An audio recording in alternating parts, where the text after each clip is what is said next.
কবরে রাখার পরেই 40 কদম যেতে না যেতেই ওই যে বলেছিলাম ইমিগ্রেশন ফেরেশতা চলে আসবে। ইমিগ্রেশন ফেরেশতা এসে আপনাকে প্রশ্ন করা আরম্ভ করবে। প্রশ্নের উত্তর যদি দিতে পারেন তাহলে ফয়সালা ভালো হয়ে যাবে, উত্তর যদি দিতে না পারেন অবস্থা বড় ভয়াবহ হয়ে যাবে। নেককারদের কবরের জীবন একরকম আর বদকারদের কবরের জীবন আর একরকম। বদকার লোকেরা, পাপী লোকেরা কবরের মধ্যে 10টি ভয়াবহ পরিস্থিতির সম্মুখীন হবে। আমার কথা যদি বুঝে থাকেন তাহলে সবাই বলেন বদকার লোকেরা কবরের মধ্যে কয়টি ভয়াবহ পরিস্থিতির সম্মুখীন হবে? এই 10টা পয়েন্ট আপনাদেরকে মনে রাখতে হবে। আজান হয়, নামাজে যায় না, মা বাবার সাথে সুন্দর আচরণ করে না, চুরি করে, ডাকাতি করে, অন্যায় করে, অপরাধ করে, পাপ করে, গুনাহ করে। এই রকম গুনাহগার পাপী তাপী লোকেরা যখন কবরে চলে যাবে, কবরের মধ্যে 10টি ভয়াবহ পরিস্থিতির সম্মুখীন হবে। নাম্বার 1, 1 নাম্বার হলো যখন ফেরেশতা কবরের মধ্যে 3টা প্রশ্ন করবে, একটা প্রশ্নেরও জবাব দিতে পারবে। ফেরেশতা জিজ্ঞেস করবে মার রব্বুকা, তোমার রব কে? আমাদের রব যিনি সবাই বলেন তিনি কে? এখন সবাই বলতে পারলেও কবরে কিন্তু বেনামাজিরা আল্লাহর পরিচয় দিতে পারবে না, কারণ আল্লাহকে তো প্রতিদিন 5 বার সাজদা দিত। আল্লাহর হুকুম যারা দুনিয়ায় মানত না, আল্লাহর বিধান যারা মানত না, আল্লাহর কোরআনের বিরুদ্ধবাদী যারা ছিল, তাদেরকে যখন বলা হবে মার রব্বুকা, সে তখন চুপচাপ থেকে বলবে লা আদ্রি, আমার রবকে আমি জানি না। বলা হবে মা দীনুকা, তোমার দিন কি? জীবন যে কাটিয়েছ কোন পথে, কোন মতে? সারা জীবন যদি ইসলামের আদর্শ অনুসরণ করে কেউ জীবন পরিচালনা করে তো জবাব দিতে পারবে, কিন্তু পাপী জবাব দিতে পারবে না, কারণ সারা জীবন কোরআনের আইন, ইসলামের আদর্শ বাদ দিয়ে মানুষের বানানো তন্ত্র মন্ত্র আদর্শের অনুসরণ করেছে, দুনিয়ার তথাকথিত নেতা নেত্রীর অনুসরণ করেছে, নবীজির আদর্শের অনুসরণ করে নাই। এই জন্য যখন বলা হবে মা দীনুকা, বলবে দিন কি আমি জানি। এরপরে বলা হবে, কোন কোন রিওয়ায়াতে এসেছে নবীজির চেহারা মোবারক দেখানো হবে, বলা হবে মা হাযার রাজুলু আল্লাযী বুইসা ফীকুম, ওনাকে কি চিনো নাকি যাকে তোমাদের জন্য পাঠানো হয়েছিল? অথবা বলা হবে মান নাবিয়্যুকা, তোমার নবী কি? যারা সারা জীবন নবীর আদর্শের সাথে দুশমনি করেছে, নবীর ওয়ারিস আলেমদেরকে যারা জঙ্গিবাদী বানিয়েছে, আলেমদের উপরে যারা নীরব নির্যাতন করেছে, নবুয়তের আদর্শের বিরুদ্ধে যারা সারা জীবন কাজ করেছে, তারা বলবে নবী কি? নবীও আমি চিনি না। আরে 3টা প্রশ্নের একটা প্রশ্নেরও উত্তর দিতে পারবে?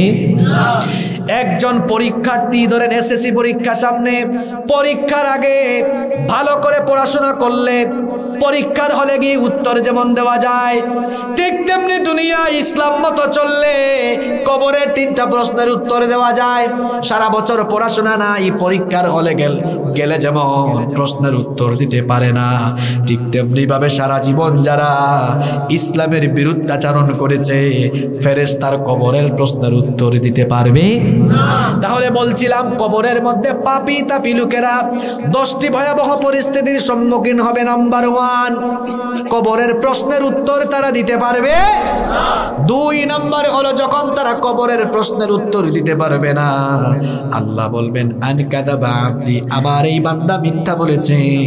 আল্লাহ তখন বলবেন ফাআফরিশু লাহু কবরাহু মিনান নার, আল্লাহ বলবেন তার কবরের মধ্যে জাহান্নামের আগুনের বিছানা বিছায়া দাও।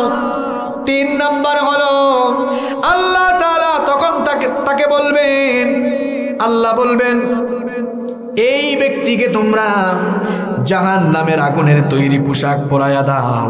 4 নাম্বার হলো আল্লাহ বলবেন ওয়াফতাহু লাহু বাবাম মিনান নার, জাহান্নামের দিক থেকে একটা দুয়ার তার জন্য খুলে দাও, যাতে করে জাহান্নামের অগ্নিশিখার একটা হাওয়া তার কবরের দিকে আসতে পারে। 5 নাম্বার হলো আল্লাহ বলবেন তার কবরটাকে আরো সংকীর্ণ বানায়া দাও। এমনি তো কবর করি আমরা 3.5 হাত, কিন্তু বেঈমান পাপী তাপির কবরকে আল্লাহ বলবেন, ফেরেশতাদেরকে বলবেন তার কবরটাকে আরো সংকীর্ণ বানিয়ে দাও। কবরের 2 পাশের মাটি এমন ভাবে তাকে চাপ মারবে, শরীরের এক পাশের হাড্ডি গুড্ডি অন্য পাশের হাড্ডি গুড্ডির সাথে এভাবে মিশে যাবে। এই রকম করে তার উপরে শাস্তি থাকবে। কেমনে নামাজ ছাড়েন, কেমনে গুনাহ করেন, সুদের সাথে ঘুষের সাথে অন্যায়ের সাথে সম্পর্ক রাখেন, কবরের ভয় কি একবারও দিলে আসে না। 6 নাম্বার হলো আল্লাহ বলবেন, আল্লাহ তাআলা বলবেন তার কবরটাকে আরো বেশি অন্ধকার বানায় দাও। দেখবেন মানুষকে যখন কবরে রাখা হয়, কবরে তো কোনো লাইট নাই, মোমবাতি নাই, আলো নাই, কিচ্ছু নাই। আল্লাহ বলবেন কবর তো এমনি অন্ধকার, আরো বেশি অন্ধকার তার জন্য বানায় দাও। 7 নাম্বার হলো আল্লাহ তাআলা তখন বলবেন, আল্লাহ বলবেন একজন ফেরেশতা নিয়োগ করো, যেই ফেরেশতা এই কবরের পাপী তাপির উপরে আঘাত করবে, লোহার হাতুড়ে দিয়ে, লোহার মুগুর দিয়ে ফেরেশতা পিটাবে।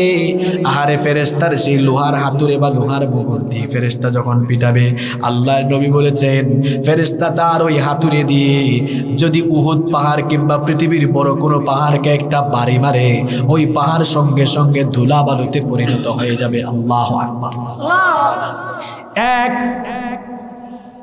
একটা আঘাত যখন করবে 70,000 মাটির 70,000 গজ নিচে পর্যন্ত গিয়ে ওই লোকটা পৌঁছাবে, আবার উঠাবে, আবার মারবে। এই রকম করে শাস্তি চলবে।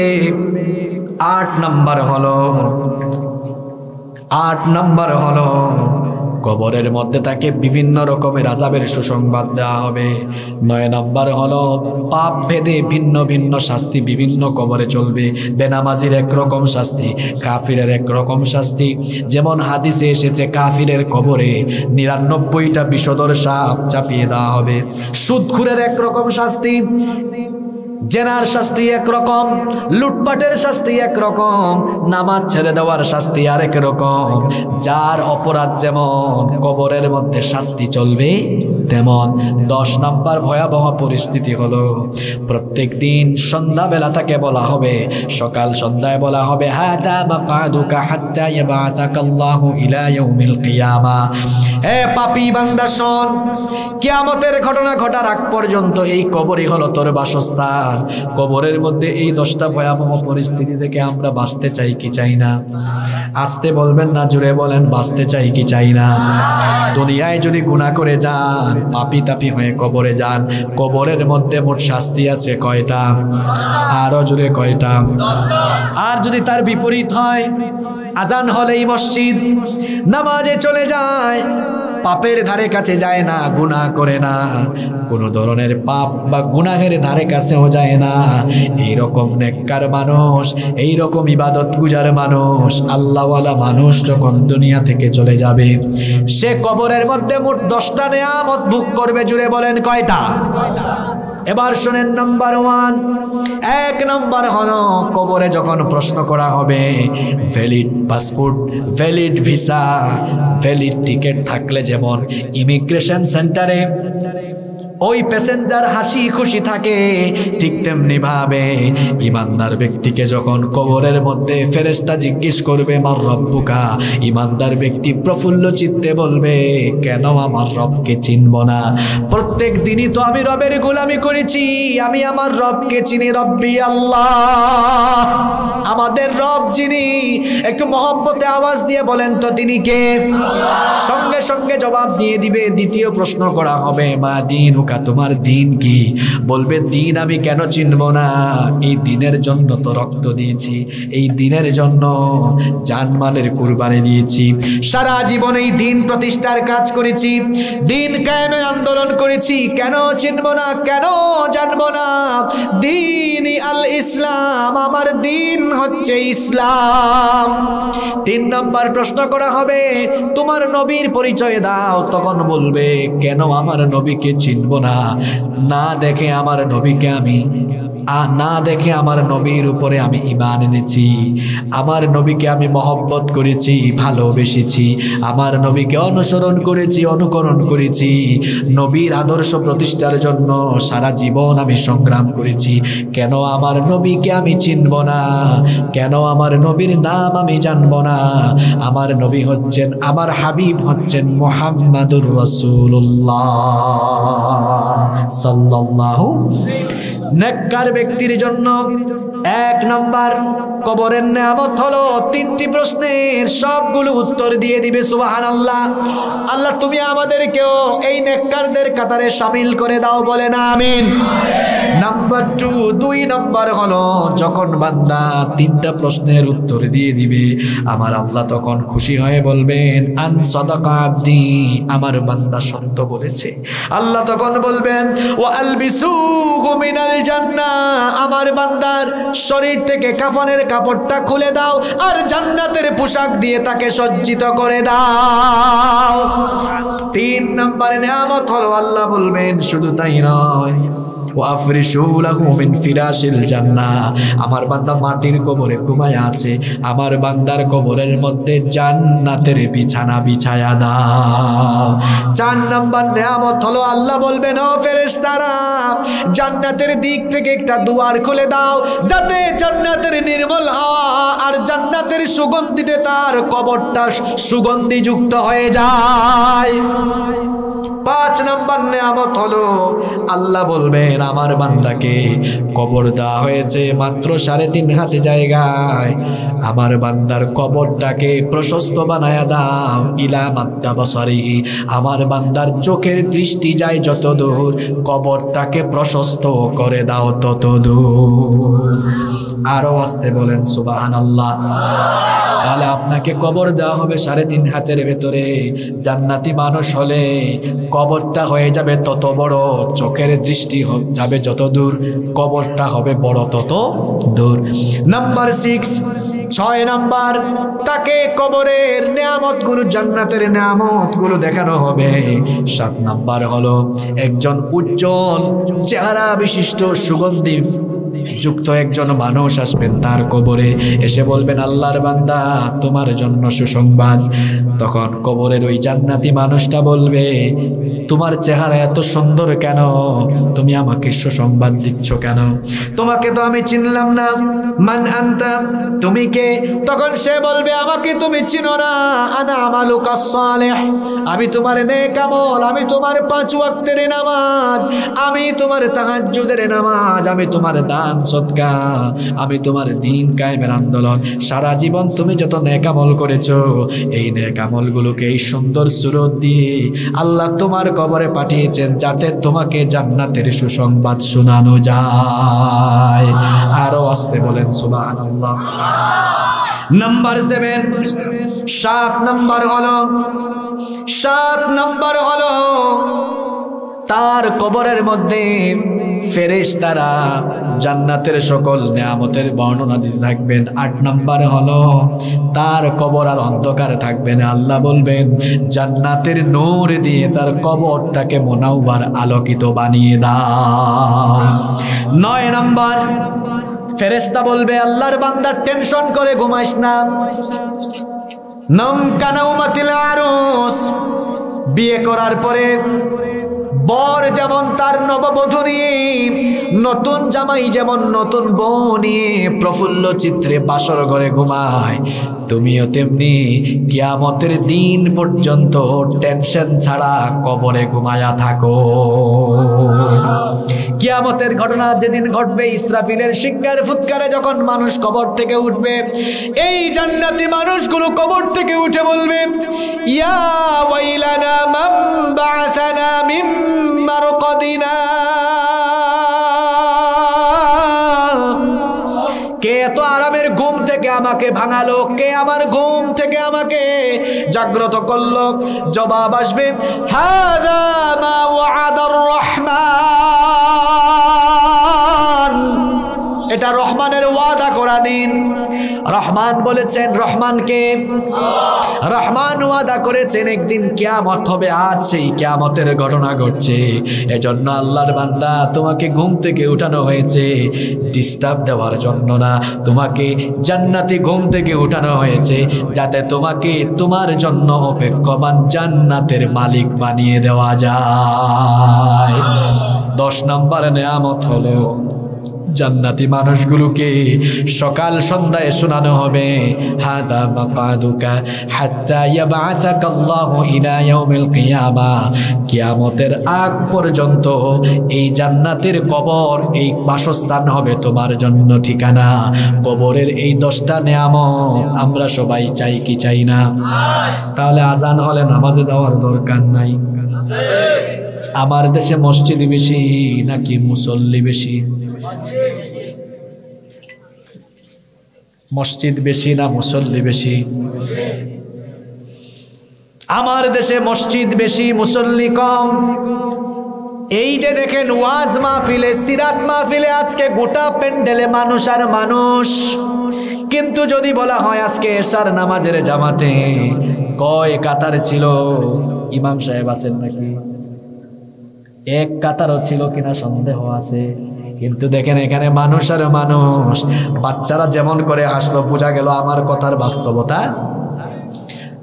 আমার দেশে সবচেয়ে বেশি ওয়াজ শুনে মাইকম্যান, কিন্তু হ্যাঁ, কিন্তু 5 ওয়াক্ত নামাজ ঠিক মতো পড়ে না। তাহলে আমার দেশে ওয়াজ হয় বেশি, আমল হয়, অথচ হওয়া উচিত ছিল ওয়াজ হবে কম, আমল হবে, কথা কম, কাজ হবে। এখন হয়ে গেছে উল্টা, ওয়াজ হয় ঘন্টার পর ঘন্টা, আমলের কোনো খবর নাই। 12টা 1টা পর্যন্ত ওয়াজ হয়, এরপরে দেখা যায় যে শ্রোতারা 1টা পর্যন্ত ওয়াজ শুনেছে, এদের বেশিরভাগই ফজরের নামাজে নাই। বর্তমানে আমাদের মসজিদগুলো পাকা, উপরে ছাদ ঢালাই পাকা, মসজিদ পাকা, কিন্তু মুসল্লি কাঁচা। আর আল্লাহ রসুলের সময় মসজিদ ছিল কাঁচা আর মুসল্লি ছিল, জোরে বলেন। আমাদের মসজিদগুলোতে এসি আছে, মসজিদগুলো দালান, পাকা মসজিদ। কিন্তু আল্লাহর নবীর মসজিদের ছাদ খেজুর পাতা দিয়ে, খেজুর পাতার ছাউনি ছিল। আল্লাহর নবীর মসজিদের পিলার ছিল খেজুরের ডালের, নিচে কোনো টাইলস ছিল না, নিচে কোনো কার্পেটও ছিল না। মরুভূমির বালু আর মাটির মধ্যে নবীজি এবং সাহাবীরা সাজদা দিতেন।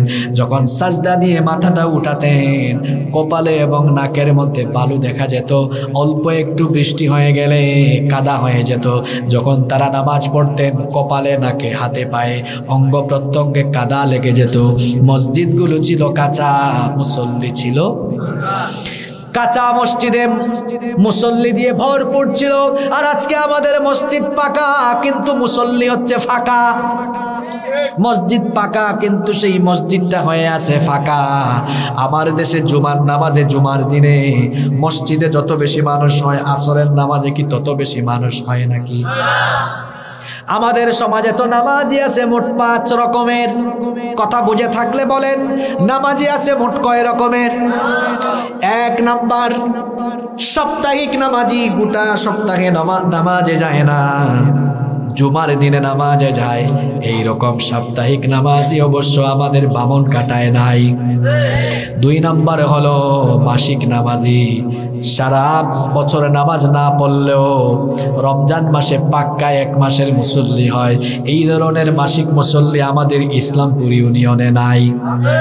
3 নাম্বার হলো বার্ষিক নামাজি, সারা বছর নামাজে আসলে আসুক, না আসলে নাই, 2 ঈদের নামাজ মিস হয় না। এই রকম বার্ষিক নামাজি আমাদের ঈদগাঁও উপজেলায় নাই।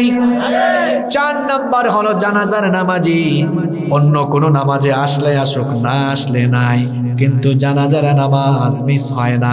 এরকম জানাজার নামাজি আছে না নাই? ঢাকায় থাকে, ঢাকায় বাসা, বাসা থেকে 100 হাত দূরে মসজিদ, আজান শুনে মসজিদে যায় না। গ্রামের বাড়ি হলো বামনকাটায়, বামনকাটার কেউ মারা গিয়েছে এটা শুনে 8-9 ঘন্টা জার্নি করে জানাজার নামাজে হাজির হয়ে যায়। বুঝলাম না, ফজরের নামাজ মসজিদ 100 হাত দূরে নামাজে গেল না, অন্যদিকে জানাজার নামাজের জন্য 8-9 ঘন্টা জার্নি করে লোকটা চলে আসলো। তার মতলব আপনারা না বুঝলেও আমি বুঝেছি, ফজরের নামাজের আগে বক্তৃতা দেওয়ার সুযোগ নাই, জানাজার নামাজের আগে বক্তৃতা দেওয়ার সুযোগ আছে। এই রকম বক্তৃতা দেওয়ার জন্য বিভিন্ন এলাকায় জানাজার নামাজে যায়, এই রকম মানুষ আমাদের কক্সবাজারে নাই। 5 নাম্বার সিজনাল নামাজি, সারা বছর আসলে আসুক না আসলে নাই, সবে বরাতের রাতে সুন্দর পাঞ্জাবি লাগিয়ে জিলাপির জন্য তবারুক খাওয়ার জন্য মসজিদে মসজিদে ঘুরে এই রকম সিজনাল মুসল্লি আমাদের এলাকায় নাই। এই হলো নামাজি 5 প্রকারের। এই 5 প্রকার নামাজি ইচ্ছা হলে যায়, ইচ্ছা হলে যায় না। সপ্তাহে 4-5 ওয়াক্ত, 5-6-7 ওয়াক্ত, অথবা সপ্তাহে একদিন জুমার দিন, যখন ইচ্ছা হলো গেল, ইচ্ছা হলে গেল না। এই রকম নামাজিদের কথা কোরআনে আল্লাহ বললেন, শুনেন, এটা আপনাদের পরিচিত সূরা, সবার ঠোঁটের আগায় সূরাটা মুখস্থ আছে, পড়েন যারা পারেন। ফাওয়াইলুল লিল মুসাল্লিন, ধ্বংস নামাজিদের জন্য। এবার সবাই জবাব দেন, কেউ চুপ থাকবেন না। নামাজ কি আল্লাহ দিয়েছেন ধ্বংস হওয়ার জন্য নাকি নাজাতের জন্য? কিন্তু আল্লাহ তো বলেছেন ফাওয়াইলুল লিল মুসাল্লিন, নামাজিরা ধ্বংস।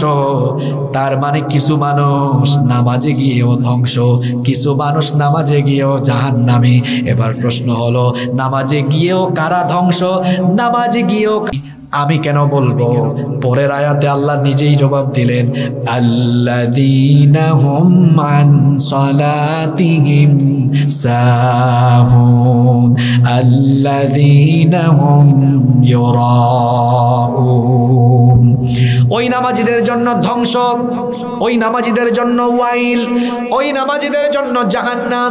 আল্লাযীনা হুম আন সালাতিহিম সাহুন, যারা তাদের নামাজের ব্যাপারে উদাসীন। এই উদাসীনতার ব্যাখ্যা তাফসিরে অনেকগুলো এসেছে, তার মধ্যে প্রথম ব্যাখ্যা হলো এরা অনিয়মিত নামাজি, এদের নামাজে খুশু নাই, মাঝে মাঝে নামাজে যায়, মাঝে মাঝে যায় না, ইচ্ছে হলে যায়, ইচ্ছে হলে যায় না। এদের পরিচয় হলো আল্লাযীনা হুম ইউরাউন, মানুষ দেখানোর জন্য এরা নামাজ আদায় করে। বিশেষ করে নির্বাচন আসলে আমার নামাজি বাড়ে, ইলেকশন আসলে টুপি লাগায়, পাঞ্জাবি লাগায়, আর মসজিদে গিয়ে নামাজে সাজদা দেয়, আছে না নাই? মানুষ দেখানো নামাজ, সারা জীবন নামাজ নাই এমন এক জায়গায়। আমি যদি নামাজ আদায় না করি তো মানুষ কি বলবে? মানুষকে দেখানোর জন্য নামাজ আদায় করলো। আমার অনেক টাকা আছে, হজ না করলে মানুষ কি বলবে? হজ করলো, তাহলে আল্লাহকে খুশি করার জন্য করলো না মানুষ দেখাবার জন্য করলো? এইরকম মানুষ দেখানো ইবাদতকারী, মানুষ দেখানো নামাজ আদায়কারীদের জন্য আল্লাহ বলেছেন ধ্বংস। মাঝে মাঝে যায়, জুমার দিনে যায়, রমজান মাসে যায়, 2 ঈদে যায়, সিজনে সিজনে যায়, ইচ্ছে হলে যায়, ইচ্ছে হলে যায় না। এই ধরনের নামাজের নামাজ কোনো কাজে লাগবে না, এই নামাজ তাকে জান্নাতেও নিয়ে যেতে পারবে না। তাহলে আমরা জিজ্ঞেস করলাম, আল্লাহ কোন নামাজিরা জান্নাতি হতে পারবে? আল্লাহ জবাব দিলেন, ওয়াল্লাযীনা হুম আলা সালাওয়াতিহিম ইউহাফিযুন, আর যারা তাদের 5 ওয়াক্ত নামাজ হেফাজত করে। এই যে রাতের বেলা এখন ঘুমাবে, ঘুমানোর সময় মনে মনে চিন্তা করবে, কান খাড়া রাখলাম, ফজরের আজান শুনলে আমি মসজিদে দৌড় মারব, নামাজ আদায় করে চলে আসে, আবার অপেক্ষায় থাকে জোহরের আজান শুনলে, জোহরে আবার মসজিদে যাবে, আবার কাজে লেগে যায়, অপেক্ষায় থাকে আসরের আজান হলে আবার মসজিদে যাবে। আল্লাহর নবী বলেছেন, এই সকল মানুষ হলো রাজুলুন কলবুহু মুআল্লাকুন ফিল মাসাজিদ, যাদের অন্তর মসজিদের সাথে ঝুলে থাকে, যাদের অন্তরের সাথে মসজিদের টান থাকে। আজান হলেই মসজিদে দৌড়ায় মসজিদগামী বান্দা, 5 ওয়াক্ত নামাজ আদায়কারী বান্দা। এদের ব্যাপারে আল্লাহ সুসংবাদ দিয়ে কি বললেন শুনেন। আল্লাহ বললেন উলাইকা হুমুল ওয়ারিসুনাল্লাযীনা ইয়ারিসুনাল ফিরদাউসা হুম ফিহা খালিদুন।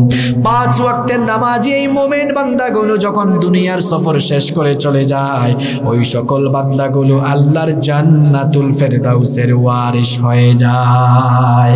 আর এদের ব্যাপারে নবীজি বলেছেন যেদিন আরশের ছায়া ছাড়া আর কোনো ছায়া থাকবে না। রাজুলুন কলবুহু মুআল্লাকুন ফিল মাসাজিদ, মসজিদের সাথে টান আছে এমন মসজিদগামী 5 ওয়াক্ত নামাজি বান্দাকে আল্লাহ কিয়ামতের দিন তার আরশের ছায়ার নিচে জায়গা করে দিবেন। আমরা আল্লাহর আরশের ছায়ার নিচে জায়গা চাই কি চাই না? কারা কারা চান না হাত তুলেন তো।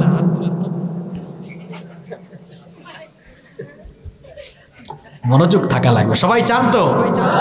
তাহলে কি মাঝে মাঝে নামাজি হবেন নাকি সব সময় নামাজ আদায় করবেন? মরার আগ পর্যন্ত আর নামাজ ছাড়বেন না। দেখি কারা কারা রাজি, এবার একটু হাত তোলেন।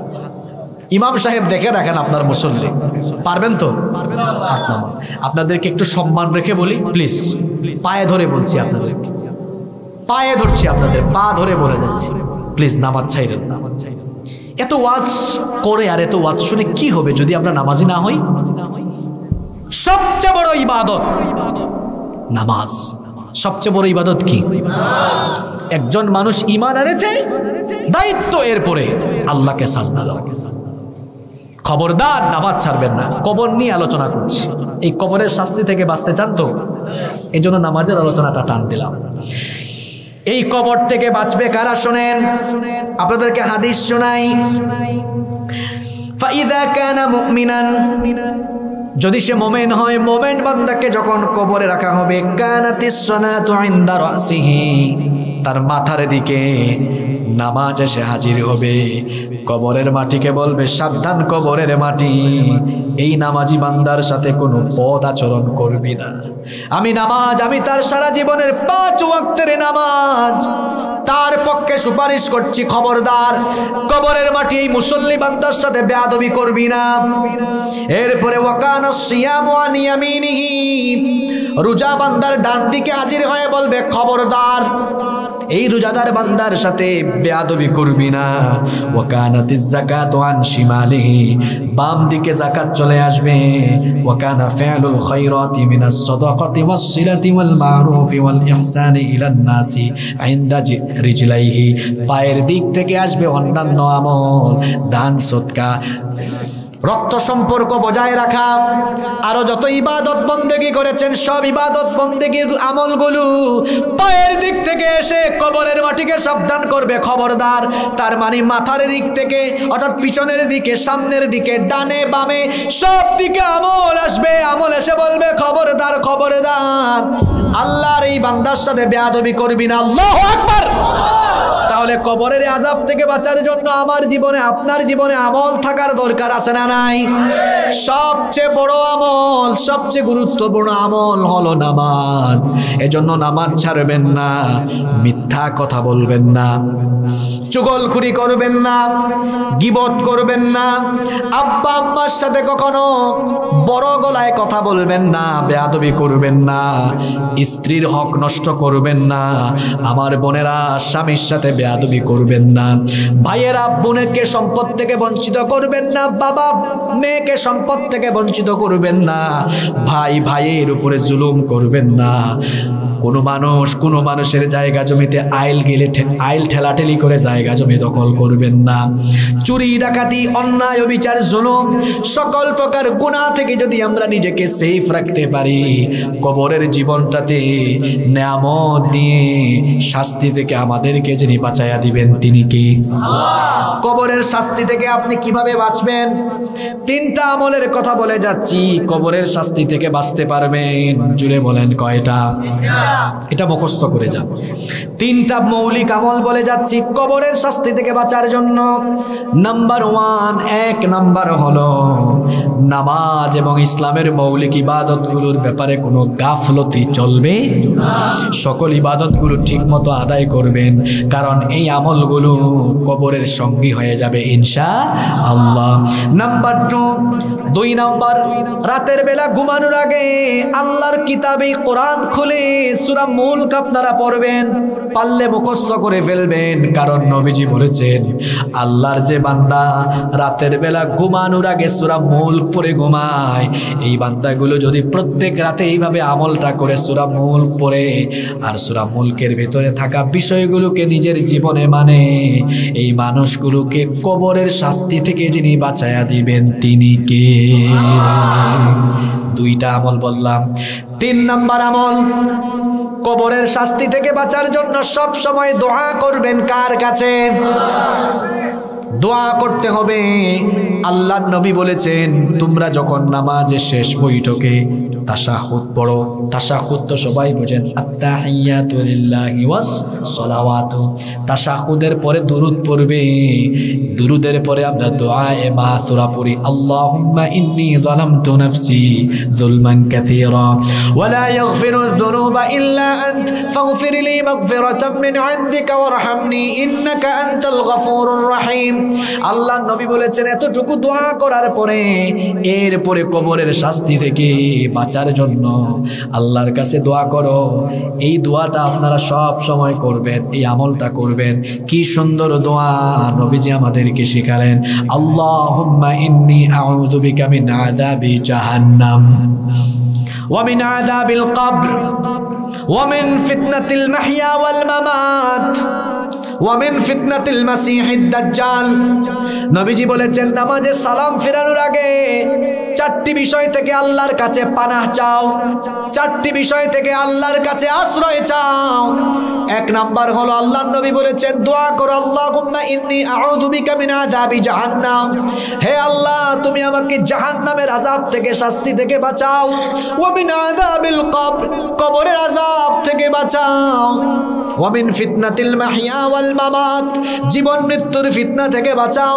ওয়া মিন ফিতনাতিল মাসিহিদ দাজ্জাল, দাজ্জালের ফিতনা থেকে বাঁচাও। মোট কয়টা বিষয় বললাম? 4টা।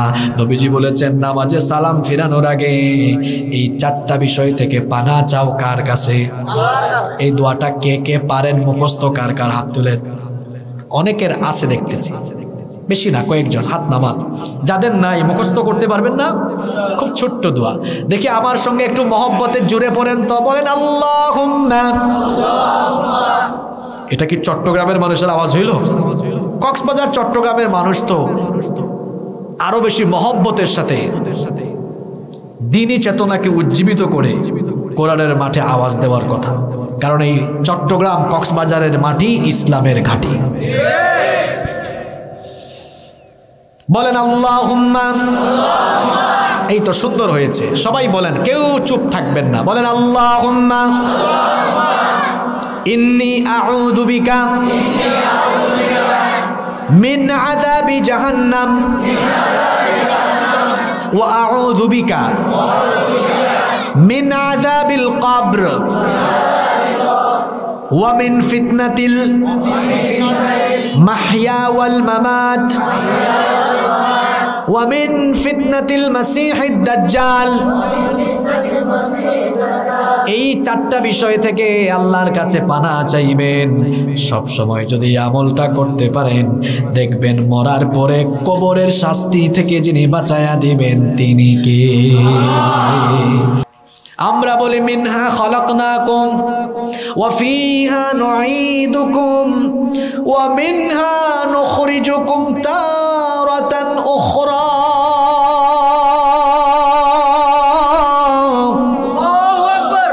এটা যে আমরা আরবিতে বলি, এটার অর্থ তো আমরা অনেকে বুঝি না। যদি বুঝতেন তো মানুষকে কবরে নামায়া আসার পরে আবার আপনি কখনো অন্যায় করতেন না, অপরাধ করতেন না, জুলুম করতেন না, অবিচার করতেন না।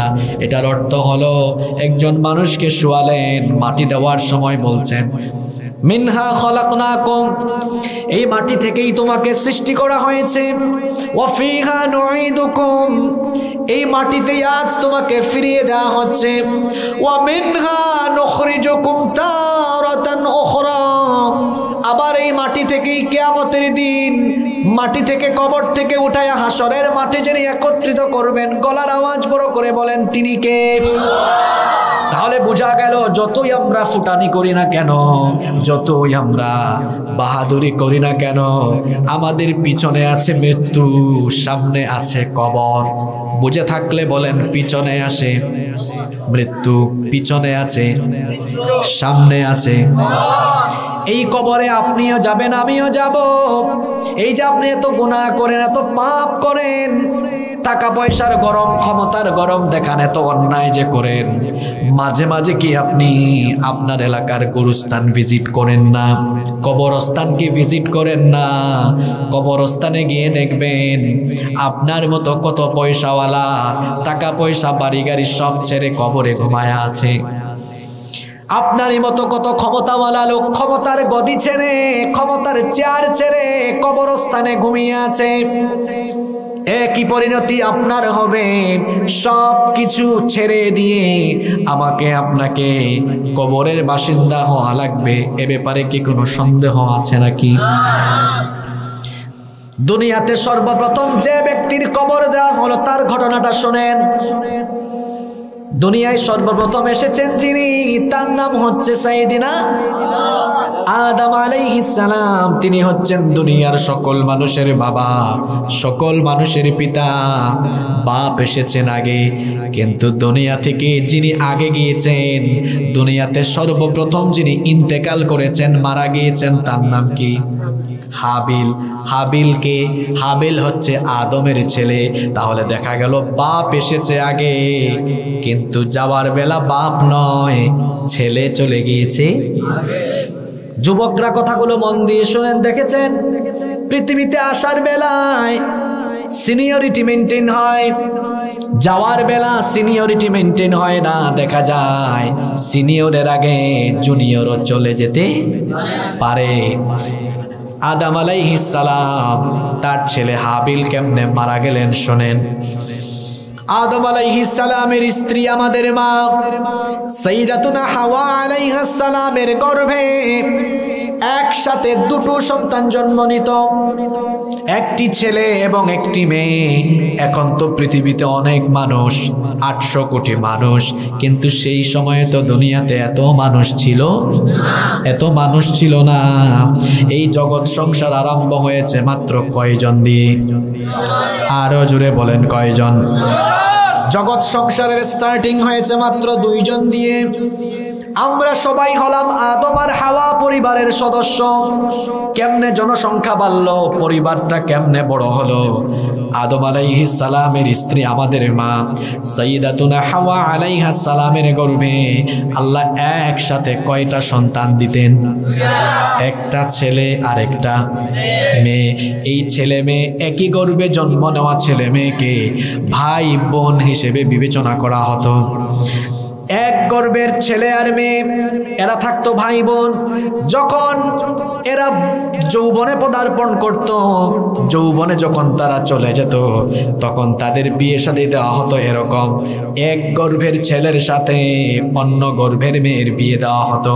আদম আলাইহিস সালামের ছেলে হাবিলের সাথে যে মেয়ে জন্মগ্রহণ করেছিল, সেই মেয়ে দেখতে খুব একটা সুন্দরী ছিল না। আদম আলাইহিস সালামের ছেলে কাবিলের সাথে যে মেয়ে জন্মগ্রহণ করেছিল, সে দেখতে খুব রূপসী ছিল। 2 গর্ভের এই 4 সন্তান যখন বড় হয়ে গেলেন, আল্লাহর সিদ্ধান্ত মোতাবেক এক গর্ভের ছেলের সাথে অন্য গর্ভের মেয়ের বিয়ে হবে। আদম আলাইহিস সালাম যখন এই বিবাহের প্রস্তাব দিলেন, হাবিল আল্লাহওয়ালা মানুষ ছিলেন, তিনি এটা মেনে নিলেন। কাবিল মানল না। কাবিল বলল না, আমার বিপরীত গর্ভ অর্থাৎ হাবিলের সাথে যে মেয়েটা জন্ম নিয়েছে সে হলো দেখতে কালো, তাকে কেন আমি বিয়ে করব? আমার সাথে যেটা জন্ম নিয়েছে এটা সুন্দর। তাহলে আমার মনে হয় আব্বাজান আপনি আমার চেয়ে আমার ভাই হাবিলকে বেশি ভালোবাসেন, এই জন্য সুন্দরী মেয়েটাকে হাবিলের সাথে বিয়ে দিচ্ছেন আমার সাথে, আর আমার সাথে কালাটার বিয়ে দিচ্ছেন। আদম আলাইহিস সালাম বললেন না, মোটেও এরকম নয়, এটা আমার ব্যক্তিগত কোনো সিদ্ধান্ত নয়, বরং এই বিধানটা যার, জোরে বলেন তিনি কে? আল্লাহর বিধান অনুযায়ী আমি প্রস্তাব দিয়েছি। কাবিল এই প্রস্তাব মানল না। আদম আলাইহিস সালাম তখন বললেন, আদম আলাইহিস সালামকে তখন আল্লাহ বললেন, ও আদম তুমি তোমার দুই ছেলেকে বলো মিনায় গিয়ে কুরবানি করার জন্য। যার কুরবানি কবুল হবে সে ওই সুন্দরী মেয়েকে বিয়ে করবে। এবার আদম আলাইহিস সালামের দুই ছেলে তারা গিয়ে মিনায় কুরবানি করলেন। সেই সময় কুরবানির সিস্টেম ছিল, কুরবানি করে খোলা আকাশের নিচে রেখে দেওয়া হতো। যার কুরবানি আল্লাহ অ্যাকসেপ্ট করতেন, আকাশ থেকে একটা অগ্নি এসে, অগ্নিশিখা এসে সেই কুরবানিকে ভস্ম করে দিত। যার কুরবানি কবুল হতো তার কুরবানি অগ্নি এসে ভস্ম করে দিত, আর যারটা কবুল হতো না আগুন এসে সেই কুরবানিকে স্পর্শ করত। দুইজন কুরবানি করলেন। আদম আলাইহিস সালামের ছেলে হাবিল তিনি তখন পশুপালন করতেন, একটা উৎকৃষ্ট পশু তিনি জবাই করলেন, কুরবানি করলেন। আর কাবিল সে চাষাবাদ করত, সে তার চাষাবাদ থেকে অনুৎকৃষ্ট কিছু ফসল আল্লাহর রাস্তায় কুরবানি করলো। দুইজনের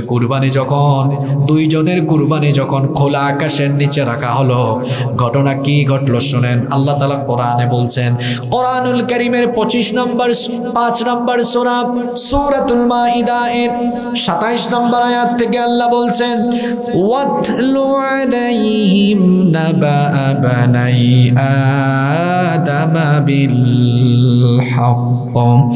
ও নবী আপনি আদমের দুই ছেলের ঘটনা এদেরকে শুনিয়ে দেন। ইয ক্বাররাবা কুরবানান ফাতুকব্বিলা মিন আহাদিহিমা ওয়া লাম ইউতাকাব্বাল মিনাল আখার। দুইজন যখন কুরবানি করলেন, একজনের কুরবানি কবুল হলো, আরেকজনের কুরবানি কবুল হলো না। হাবিলের কুরবানি আসমান থেকে অগ্নিশিখা এসে ভস্মীভূত করে দিল। হাবিলেরটা কবুল হলো, কাবিলেরটা কবুল হলো না। যখন কাবিলের কুরবানি কবুল হলো না, কাবিল তার ভাই হাবিলকে তখন বলল, ক্বালা আকতুলান্নাক, আই উইল কিল ইউ, আমি তোমাকে হত্যা করব। হাবিল তখন তার ভাই কাবিলকে জবাব দিয়েছিল, ইন্নামা ইয়াতাকাব্বালুল্লাহু মিনাল মুত্তাকিন, নিশ্চয়ই আল্লাহ মুত্তাকিদের কুরবানি কবুল করে থাকেন। তাকওয়া যার ভেতরে আছে তার কুরবানি কবুল করেন কে? কাবিল বলল, আমার ভাই আমি তোমাকে মেরে ফেলবো। সত্যি সত্যি কাবিল নফসের ধোঁকায় তার ভাইকে হত্যা করলো, হাবিলকে সে মেরে ফেললো। এটাই ছিল দুনিয়ার ইতিহাসে সর্বপ্রথম খুনের ঘটনা। আপন ভাই আপন ভাইকে খুন করলো। এখনো তো আপন ভাইকে জায়গা জমির জন্য খুন করে ফেলে আসে। দুনিয়াতে খুনাখুনির ঘটনা শুরু হয়েছে। কাবিল তার ভাই হাবিলকে মেরে ফেললো। এখন মারা যাওয়ার পরে তার ভাইয়ের লাশ সে কি করবে, সে এখন কিছুই বুঝতেছে না। কারণ এর আগে তো দুনিয়ার কোনো মানুষ কখনো মারা যায় নাই, মরার পরে কি করতে হয় সেটা তো কেউ জানতো না। কাবিল এখন সমস্যায় পড়ে গেল, তার ভাইয়ের লাশ নিয়ে চিন্তায় পড়ে গেল। তার ভাইয়ের লাশটা সে কি করবে? যখন সে চিন্তায় মগ্ন হয়ে গেল, দীর্ঘ সময় চলে গেল, তার ভাইয়ের লাশ কি করবে সেটা সে বুঝতেছিল না। তখন আল্লাহ কি করলেন শুনেন। আল্লাহ বলছেন, ফাবাআসাল্লাহু গুরাবান ইয়াবহাসু ফিল আরদি লিয়ুরিয়াহু কাইফা ইউওয়ারি সাওআতা আখি। আসমান থেকে আল্লাহ দুইটা কাক পাঠালেন। কাক ছিলেন তো আপনারা? দুইটা কাক পাঠালেন। একটা কাক আরেকটা কাককে মেরে ফেললো। মারার পরে জীবিত কাক তার ঠোঁট দিয়ে মাটি খোঁড়া আরম্ভ করলো। তারপরে জীবিত ওই কাক মৃত কাকটাকে মাটি চাপা দিল। এই দৃশ্য আল্লাহ কাবিলকে দেখালেন। কাবিল এই দৃশ্য দেখে বলল, ক্বালা ইয়া ওয়াইলাতা আ'জাজতু আন আকুনা মিসলা হাযাল গুরাব। সে বলল, আফসোস, আমি তো এই কাকের মতো হতে পারলাম না। একটা কাকও জানে একটা কাক মরার পরে কি করতে হয়, কিন্তু আমি সেটা জানি না। আমার ভাই মারা যাওয়ার পরে আমি কি করব? তখন সে এই দৃশ্য দেখে নিজে কবর খনন করলো। তারপরে তার ভাই হাবিলকে সে দাফন করলো। এটি ছিল দুনিয়ার সর্বপ্রথম মৃত্যুর ঘটনা এবং কবর দেওয়ার ঘটনা। এই কবরও আমাদের সামনে আছে না নাই? কবর হলো মৃত্যুর পরবর্তী বাসস্থান। আমি আপনি যখন মারা যাব, আমাদের সুন্দর বাড়ি ছেড়ে, নরম তুলতুলে বিছানা ছেড়ে আমাদেরকে কবরে যেতে হবে। আহারে, একটু মনোযোগ দিয়ে চিন্তা করে দেখেন তো, এই যে আমরা এত সুন্দর সুন্দর কাপড় পরিধান করি, আমাদের মৃত্যু হওয়ার পরে এই সুন্দর সুন্দর কাপড়গুলো পরাইয়া কি আমাদেরকে কবর দেওয়া হয় নাকি? এই কাপড়গুলো খুলে ফেলা হয়, সাদা কাফন দিয়ে আমাদেরকে পেঁচিয়ে ফেলা হয়। কত দামি দামি গাড়িতে আমরা চলাফেরা করি, কিন্তু যখন আমরা মরে যাব তখন দামি কোনো গাড়ি নয়, মসজিদে থাকা চার পায়া খাটিয়ায় শুইয়ে ওই চার পায়া বাহন দিয়ে আমাদেরকে কবরের মধ্যে নিয়ে যাওয়া হবে। এই কবর হলো মৃত্যু পরবর্তী বাসস্থান। রব্বুল আলামিন কোরআনুল কারীমের ৮০ নম্বর সূরা, সূরা আবাসায়ের ১৭ নম্বর আয়াত থেকে বলছেন, কুতিলাল ইনসানু মা আকফারা মিন আইয়ি শাইইন খালাকাহু মিন নুতফাতিন খালাকাহু ফাকাদ্দারা সুম্মা আস-সাবিলা ইয়াসসারা সুম্মা আমাতাহু ফাআকবারা। আল্লাহ বলছেন, মানুষের জন্য দুর্ভাগ্য, মানুষের জন্য আফসোস। কেমনে মানুষ নাফরমানি করে, কিভাবে মানুষ আল্লাহর সাথে নাফরমানি করে। তাকে তো এক ফোঁটা স্পাম, এক ফোঁটা শুক্রাণু থেকে আল্লাহ বলছেন, তোমার বাপের থেকে নির্গত এক ফোঁটা নাপাক তরল পানি থেকে আমি তোমাকে বানানো শুরু করেছি। এরপরে আমি তোমাকে পর্যায়ক্রমিকভাবে পূর্ণতা দিয়ে সুঠাম দেহি করেছি। এরপরে তোমাকে আমি দুনিয়ায় নিয়ে এসেছি। দুনিয়ার জীবন যখন শেষ হয়ে যাবে, মরার পরে সুম্মা আমাতাহু ফাআকবারা, এরপরে তোমাকে কবরস্থ হতে হবে। এখন আমরা যে জগতে আছি, এই জগতের পরেই হচ্ছে কবরের জগৎ। এই জগৎ কিন্তু এই মুহূর্তে শেষ হয়ে যেতে পারে। আমার মতো কত বক্তা বক্তৃতা দেওয়া অবস্থায় মারা গেছে, আপনাদের মতো কত শ্রোতা ওয়াজ শুনতে শুনতে মারা গেছে, ঠিক কিনা? যে কোনো সময়, যে কোনো মুহূর্তে আমরা চলে যেতে পারি। আমাদের কোনো গ্যারান্টি নাই, জীবনের কোনো ওয়ারেন্টি নাই। আমরা দুনিয়া থেকে যাওয়ার পরে আছে আমাদের জন্য কবরের জীবন। আবার এই কবরের জীবনে আপনি থাকবেন কতদিন? কিয়ামত হবে না যতদিন। একদিন ইসরাফিল আলাইহিস সালাম সিংহায় ফু মারবেন। সিংহায় ফু মারার পরে এই মহাবিশ্ব জগৎ যখন লণ্ডভণ্ড চূর্ণ বিচূর্ণ হয়ে যাবে, এরপরে কবর থেকে মানুষগুলো উঠবে যার হুকুমে। সবাই বলেন, তিনি কে? এজন্য আল্লাহ বলেছেন, আফালা ইয়ালামু ইযা বুসিরা মা ফিল কুবুর। মানুষ কি ওই সময়টার কথা জানে না যখন তাকে কবর থেকে উঠানো হবে? কবর থেকে একদিন আমাদেরকে উঠতে হবে। এই কবরের জীবনকে কোরআনে যেমন কবর বলা হয়েছে, তেমনি কবরের জিন্দেগির আরেকটা নাম হলো আলমে বারজাখ। বারজাখের জীবন, কবরের জীবনের আরেকটা নাম আছে। সবাই বলেন তো, সেই জগতের, কবর জগতের আরেকটা নাম হলো কেমন জগৎ? আলমে, জোরে বলেন, আলমে কবর, বারজাখ। কবর, কবরের জীবনকে বারজাখ বলে। যেমন আল্লাহ কোরআনে বলেছেন, ওয়া মিন ওয়ারাইহিম বারযাখুন ইলা ইয়াউমি ইউবাসুন। পুনরুত্থান দিবসের আগে তোমাদের জন্য বারজাখী জীবন রয়েছে। কবরের জীবনকে বারজাখ বলা হয় কেন? আপনাদের কি কষ্ট হচ্ছে? বারজাখ এটা আরবি শব্দ, এটার অর্থ হলো পর্দা, অন্তরাল। পর্দা বুঝেন তো আপনারা? একটা জায়গায় আপনি পর্দা করে দিলেন, তাহলে এই পাশ থেকে এই পাশ কি হয়ে গেল? সেপারেট হয়ে গেল, আলাদা হয়ে গেল। কবরের জগৎকে বারজাখ কেন বলা হয়েছে? কারণ এই কবরের জগৎ হলো আমাদের থেকে অদৃশ্যের জগৎ। যেমন দেখেন, এই যে আমার পিছনে পর্দা আছে, পর্দা থাকার কারণে পর্দার ওই পাশে কি হয় সেটা কি আমি বা আপনারা দেখছেন নাকি? আসতে বলবেন না, পিছন থেকে আওয়াজ হয় না। এই যে পর্দা আছে, পর্দার ওই পাশে কি হচ্ছে কেউ কি আপনারা দেখছেন নাকি? কবরের জীবনকে কেন বারজাখ বলা হয়? কারণ কবরে কি হয় আমরা কেউ দেখি না, জানিও। ফিলিস্তিনের গাজায় এখন ইসরায়েলের বর্বর ইহুদিরা কি করছে বাংলাদেশে থেকেও আপনি টিভিতে দেখার সুযোগ আছে, ফেসবুকে দেখার সুযোগ আছে, ইউটিউবে দেখার সুযোগ আছে। কিন্তু বলেন তো, আপনাদের এলাকার কবরস্থানের একটা কবরের খবর কোনো টেলিভিশন দিয়ে কি দেখা যাবে নাকি? কোনো স্যাটেলাইট দিয়ে জানা যাবে নাকি? এই জন্য কবরকে আরবিতে বলা হয় বারজাখ, কোরআনে কবরকে বলা হয়েছে বারজাখী জীবন। কারণ এই জগৎটা আমাদের অদৃশ্যের, আমাদের অজানার, কি হয় আমরা জানি না। কি আজীব অবস্থা!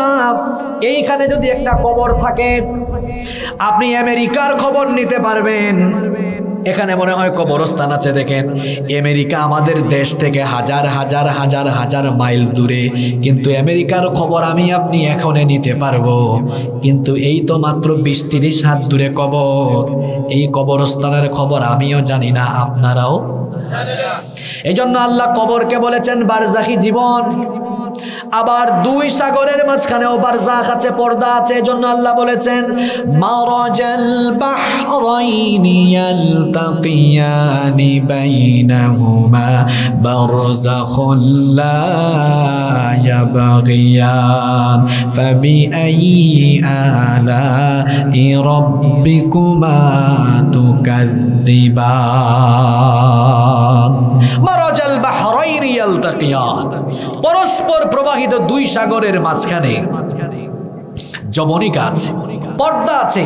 বাইনাহুমা বারযাখ, পর্দা আছে। লা ইয়াবগিয়ান, তোমরা সেটা দেখো না। সাগরে যারা মাছ ধরতে যান, গভীর সাগরে, কিংবা মাঝে মাঝে সাগর ভ্রমণ করেছেন যারা, তারা জানেন, দেখবেন মাঝে মাঝে দুই সাগর বা দুই রকম নদীর পানি এক জায়গায় মিলিত হয়েছে, পানির রং আলাদা। এমনকি লুনা পানি, মিঠা পানি প্রবাহিত হয়েছে বা এক জায়গায় মিলিত হয়েছে। দেখবেন এক পানি আরেক পানির সাথে মিশে যায়। আল্লাহ বলেছেন এখানে মাঝখানে একটা অদৃশ্য অন্তরায়, পর্দা আমি আল্লাহ স্থাপন করে দিয়েছি। আল্লাহু আকবার। তাহলে কবরের জীবনকে বারজাখ বলা হয়। এটা আমাদের অজানা, অদেখা জগৎ। এটা সম্পর্কে আমরা জানি না, এটা দেখতেও আমরা পাই। এবার শোনেন, মনোযোগ দিয়ে শোনেন। কবরের ওয়াজ তো বহুত শুনছেন, আজকে একটু ডিফারেন্ট রকমের আলোচনা হবে ইনশাআল্লাহ। মানুষ মারা যাওয়ার পরে এই কবরের থাকবে কতদিন পর্যন্ত? কিয়ামতের।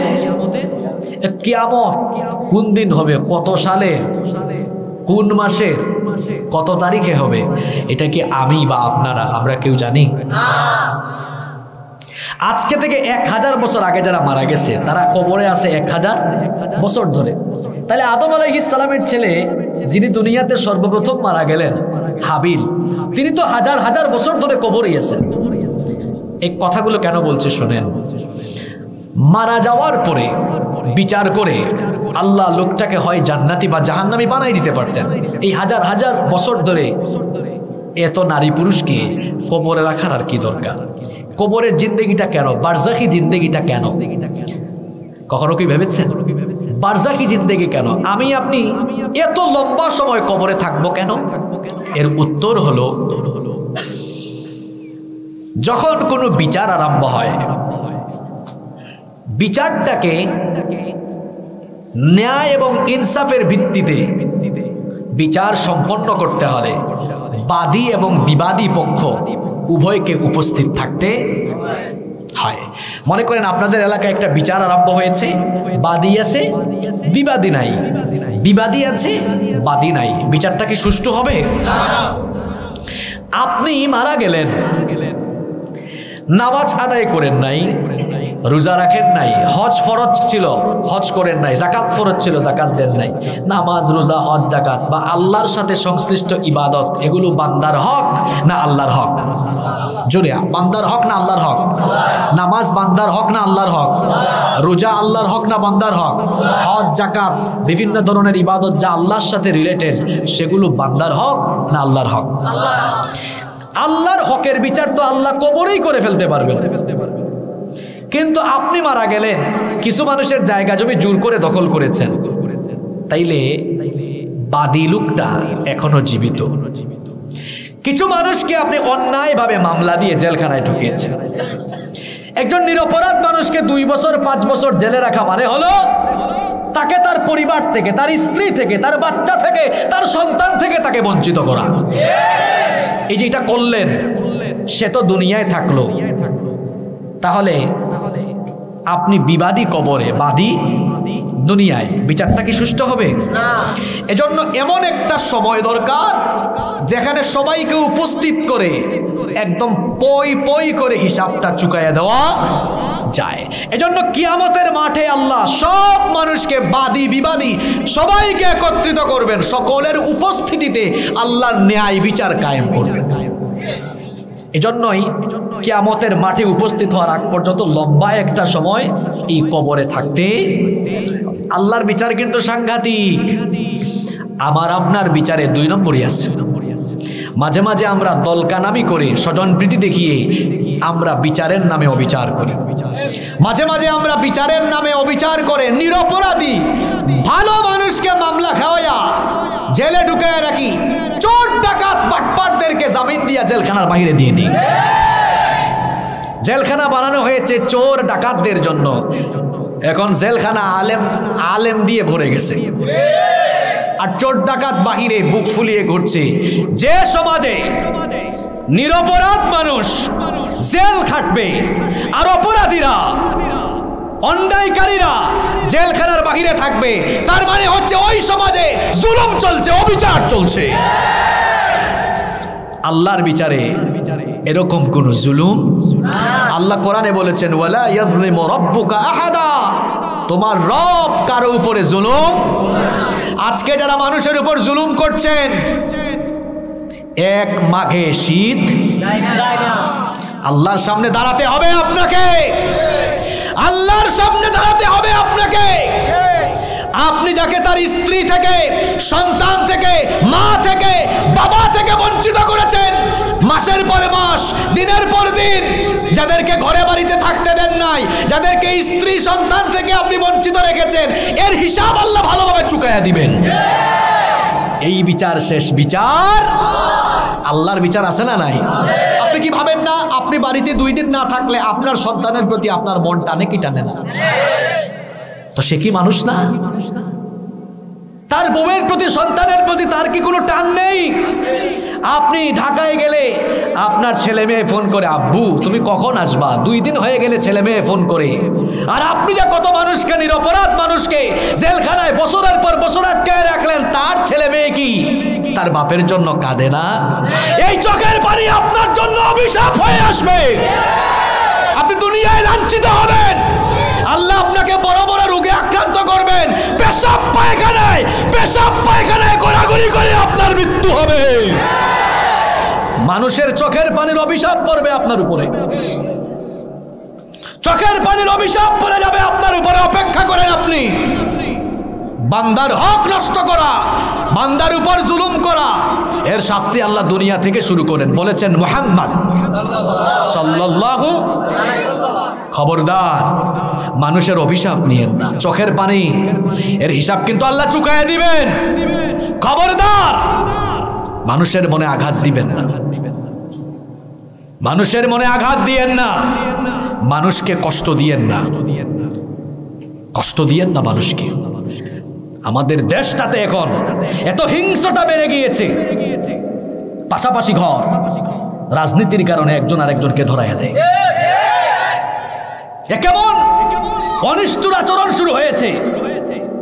কত এলাকা পুরুষ শূন্য হয়ে গেছে, আপন ভাইকে ধরায় দিচ্ছে। বিনিময়ে কি পান আপনি? আন্তরিকতা চলে গিয়েছে এলাকা থেকে, সম্প্রীতি নষ্ট হয়ে গিয়েছে এলাকা থেকে, ঠিক কিনা? খবরদার, মানুষের চোখের পানির অভিশাপ নিয়ে।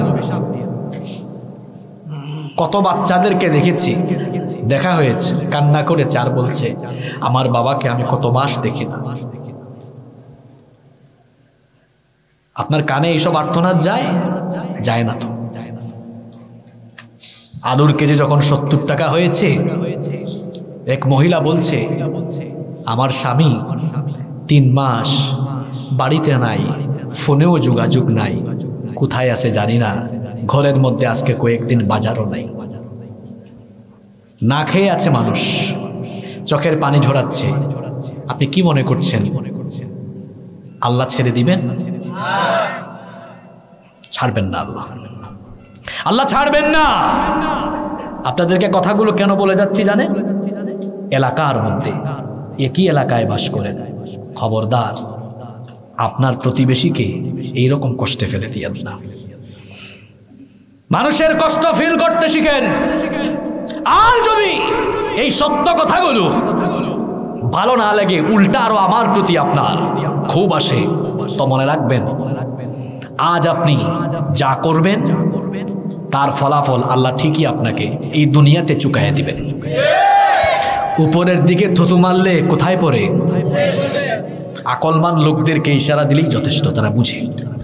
আল্লাহ তুমি আমাদেরকে হিদায়াত দাও। তাহলে কবরের জিন্দেগিটা কেন? ওই যে মানুষের হক বুঝাইয়া দেওয়ার জন্য। কথা বুঝতে পেরেছেন? কষ্ট হচ্ছে আপনাদের? আজকে কবর নিয়ে কেন কথা বলছি? এই কবর ভুলে গিয়েছি বলেই তো এত অন্যায়, এত অপরাধ। কবরের কথা যদি মনে থাকতো, এত ফুটানি কিসের আপনার? সকালবেলা আপনাকে এই এলাকার মানুষ দাফন করা লাগতে পারে। একই এলাকায় বাস করে যে এত মানুষের সাথে আপনি অবিচার করেন, জানাজার নামাজে তো মানুষ পাওয়া যাবে না, কবর দেওয়ার জন্য ভালো মানুষ পাওয়া যাবে না। দুনিয়ায় ভালো কাজ করে যান, আপনার এলাকার মানুষ চোখের পানি ফেলে ফেলে আপনার জন্য কাঁদবে। এমন জীবন কর গঠন, মরিলে হাসিবে তুমি কাঁদিবে। কি জীবন আপনার এটা? হ্যাঁ, এত জুলুম করেন কেন মানুষের উপরে? মরার পরে কেউ ইন্নালিল্লাহ পড়বে না, শুধু আলহামদুলিল্লাহ পড়বে। আমরা কি আলহামদুলিল্লাহ চাই না ইন্নালিল্লাহ চাই? খবরদার, আল্লাহর কত বান্দা মারা যায়, সারা দেশের মানুষ, সারা বিশ্বের মানুষ কাঁদে। কাঁদে কি কাঁদে না? এই আপনাদের চট্টগ্রামের কত কৃতি সন্তান চলে গেলেন। আল্লামা আহমদ শফি রাহিমাহুল্লাহ, জুনাইদ বাবু নগরী রাহিমাহুল্লাহ, চট্টগ্রাম দিয়ে উদাহরণ দিলাম। এই যে এ ধরনের কীর্তিমান মানুষ চলে গিয়েছে, লক্ষ লক্ষ কোটি কোটি মানুষ তাদের জন্য আহাজারি আফসোস কেঁদেছে কিনা? কত মানুষ দুনিয়া থেকে চলে গিয়েছে, এদের জন্য কেউ আফসোসও? আল্লাহ কোরআনে এদের কথা কি বলেছেন জানেন? ফামা বাকাত আলাইহিমুস সামাউ ওয়াল আরদু ওয়া মা কানু মুনযারিন। এদের জন্য আসমানের জমিনের কেউ আফসোস করে? আমরা কি এমন লাঞ্ছনার জীবন চাই? আসল ভালো হয়ে যাই। গ্রামের মানুষ বলে ভালো হইতে পয়সা আসলেই লাগে না। ভালো হতে গেলে নিজের মনের একটা সিদ্ধান্ত লাগে যে আমি আর কোনো খারাপ কাজ, অন্যায় কাজ করব না। আল্লাহ আমাদেরকে হেদায়েত দাও। দুনিয়ায় যা কিছু আছে সব কিছুই থাকবে, আপনি থাকবেন না। আল্লাহর হাবিব বলেছেন ইয়াতবাউল মাইয়িতা সালাসা, মৃত ব্যক্তিকে 3টি জিনিস অনুসরণ করে। অর্থাৎ একজন মানুষ যখন মারা যায় তার সাথে কবর পর্যন্ত 3টা জিনিস যায়। আমার কথা বুঝে থাকলে সবাই বলেন, একজন মানুষ যখন দুনিয়া থেকে চলে যায় তার সাথে কবর পর্যন্ত কয়টা জিনিস যায়? আস্তে বলবেন না, জুড়ে বলেন কয়টা?